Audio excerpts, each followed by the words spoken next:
जी हाँ, नमस्कार साथियों। स्वागत है आप सभी का आपके अपने YouTube प्लेटफॉर्म पर।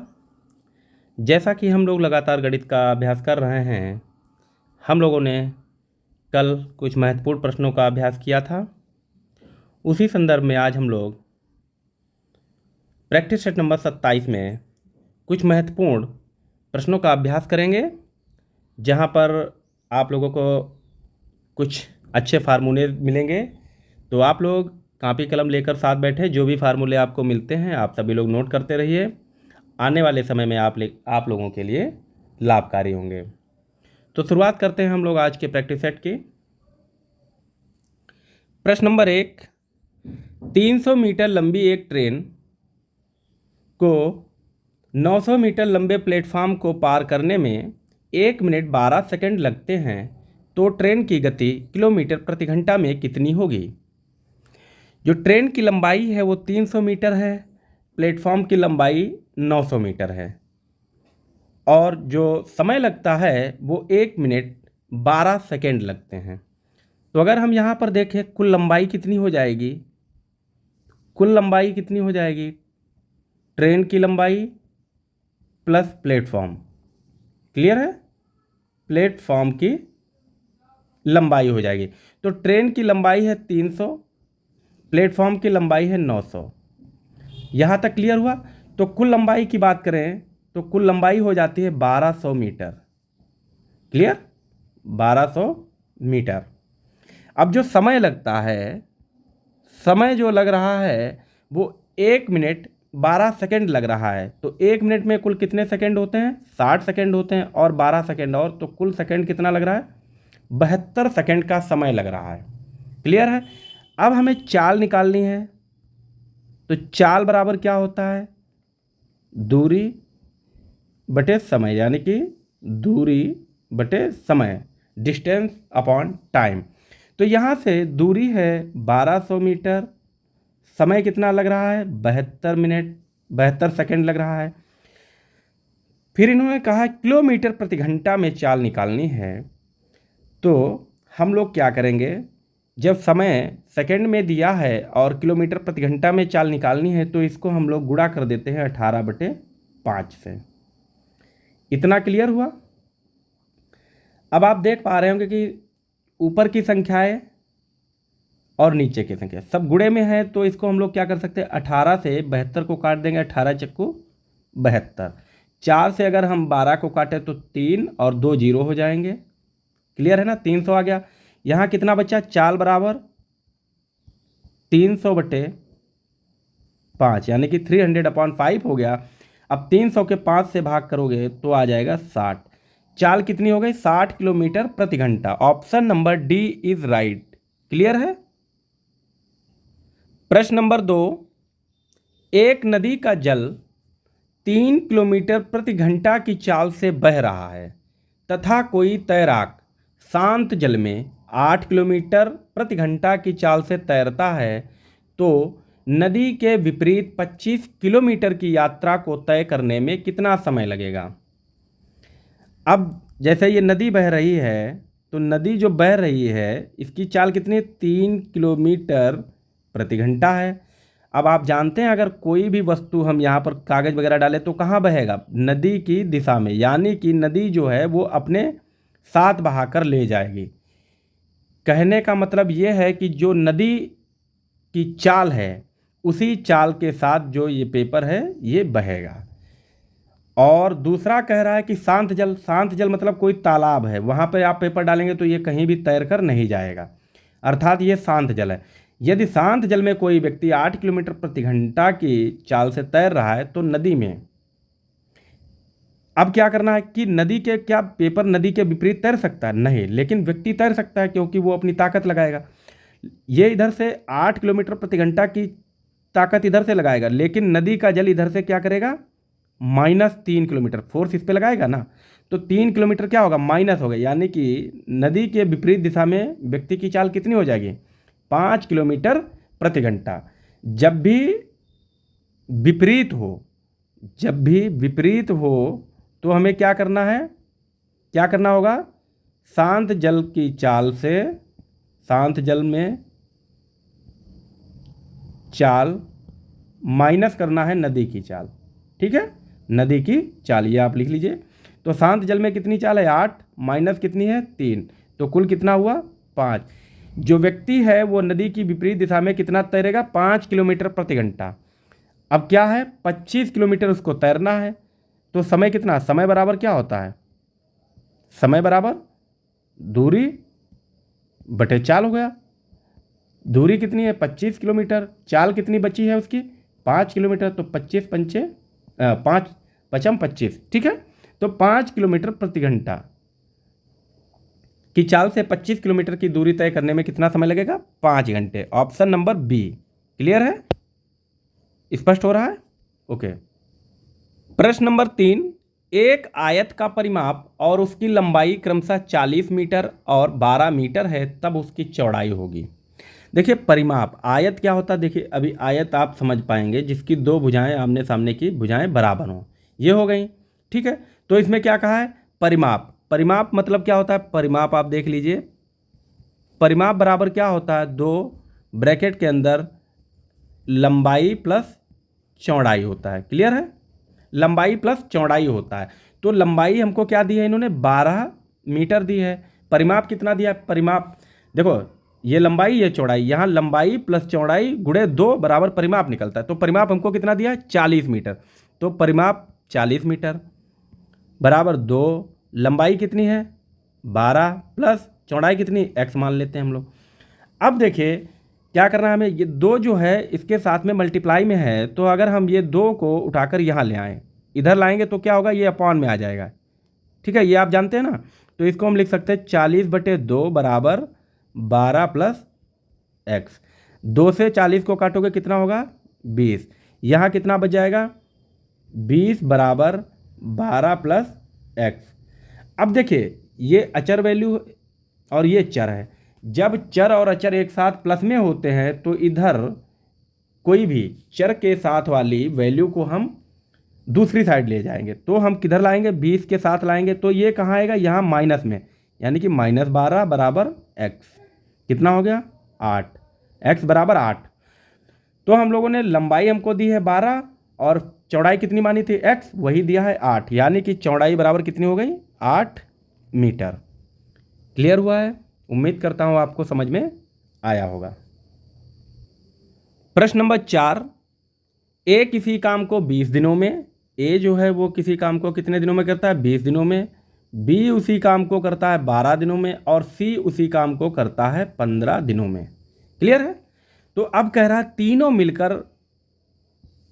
मिलकर ए बी प्लस सी तीनों मिलकर इस काम को कितने दिनों में करेंगे।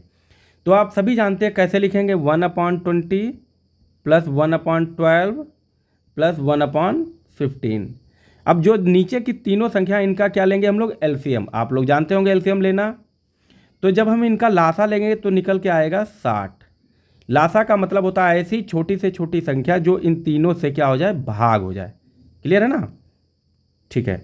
अब क्या करना है, देखो नीचे की पहली संख्या की जो हर में है संख्या उससे क्या करेंगे 60 को भाग करेंगे, तो 20 से 60 को भाग करेंगे कितना आएगा 20 तिहाई 60 3 बार, और यही जो 3 आएगा वो ऊपर क्या होगा मल्टीप्लाई होगा, तो कितना बचेगा 3।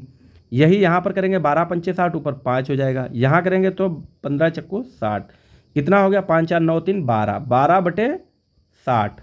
अब हम इसको क्या करेंगे काट लेंगे, ये अभी सॉल्व हो जाएगा, तो 12 एक कम 12, 12 पंचे 60, 1/5 हो जाएगा। यानी कि जब तीनों लोग एक साथ मिलकर काम करेंगे तो कितना समय लगेगा 5 दिन समय लगेगा। क्लियर है, उम्मीद करता हूँ आपको बेहतर समझ में आया होगा। चलते हैं अगले प्रश्न पर। प्रश्न नंबर 5, ए और बी किसी काम को 20 दिनों में कर सकते हैं, बी और सी उसी काम को 12 दिनों में तथा सी और ए उसी काम को 15 दिनों में कर सकते हैं, तो तीनों मिलकर कितने दिनों में पूरा करेंगे। तो तीनों मिलकर उस काम को कितने दिनों में पूरा करेंगे। यहाँ पर क्या कंडीशन है, देखिए वहाँ पर ए सिर्फ 20 दिन में कर रहा है, यहाँ ए और बी कितने दिनों में कर रहा है 20 दिनों में, बी और सी कितने दिनों में कर रहा है 12 दिनों में, और सी प्लस ए कितने दिनों में कर रहा है 15 दिनों में। तो सेम कंडीशन यहाँ पर भी लगाएंगे, 1/20 प्लस 1/12 प्लस 1/15। आप जानते हैं इनका एलसीएम अभी पीछे हम लोगों ने निकाला था, कितना आएगा? 60 आएगा। 20×3 60 ऊपर क्या हो जाएगा? 3 + 5 + 4। ये आप लोग जानते हैं कैसे होगा। 20 से 60 को भाग करेंगे, 3 आएगा, 3 से ऊपर 1 से मल्टीप्लाई होगा, 3 हो जाएगा। 12×5 = 60 और 15×4 = 60। कितना आ गया भाई? यहाँ पर भी 12/60 आ गया। 12×5 = 60, 1/5। अब यहाँ पर देख पा रहे होंगे कि एक ए और एक ए, यानी कि जो ए है वो 2 बार शामिल हुआ है, बी भी 2 बार शामिल हुआ और सी भी 2 बार शामिल हुआ। तो इसको जब 2 बार शामिल हो गया है तब ये 5 बार आ रहा है। तो इसका मतलब हम क्या करेंगे? /2 कर देंगे, /2 कर देंगे। तो यहाँ से निकल कर आएगा 1/10। क्लियर है? जब 2 बार दिया हो, जैसे ए और बी और सी, तो हम निकालेंगे ए बी सी के तरीके से, परंतु नीचे मल्टीप्लाई कर देंगे 2 से। तो कितना हो गया? 10। तो यहाँ पर ऑप्शन नंबर डी करेक्ट होगा। क्लियर है? ओके। प्रश्न नंबर 6। एक आदमी 3 माह के लिए एक बैंक से 1200 कर्ज लेता है। वह पाता है कि उसे 1236 रुपये बैंक को लौटाने हैं, तो बैंक की ब्याज दर क्या है? अब हम लोग देख लें कि समय देखो दिया है 3 माह। अगर हम देखें समय बराबर दिया है 3 माह। मूलधन कितना दिया है? मूलधन दिया है 1200 रुपये। ब्याज कितना देना पड़ा है? 1236 है तो ब्याज कितना देना पड़ेगा भाई? 1200 उसने लिया, 1236 देना पड़ा, तो ब्याज कितना ज़्यादा देना पड़ा? 36 रुपये ब्याज देना पड़ा। अब आप सभी लोग फार्मूला जानते हैं कि SI बराबर क्या होता है? P × R × T/100। यहाँ पर SI का मतलब होता है ब्याज। क्लियर है? P का मतलब होता है मूलधन, R का मतलब रेट यानी कि दर, और T का मतलब समय, और गुणे बटे में 100 हो जाता है। हमको निकालना है क्या? रेट निकालना है। क्लियर है ना? रेट निकालेंगे तो क्या करना पड़ता है? R बराबर, फार्मूला यही चेंज हो जाता है। R बराबर क्या हो जाता है? SI × 100/P × T हो जाता है। क्लियर है? ये रेट निकालने का फॉर्मूला है। अब आप देख पा रहे होंगे क्या होगा? SI कितना है? 36 × 100 बटे कितना होगा?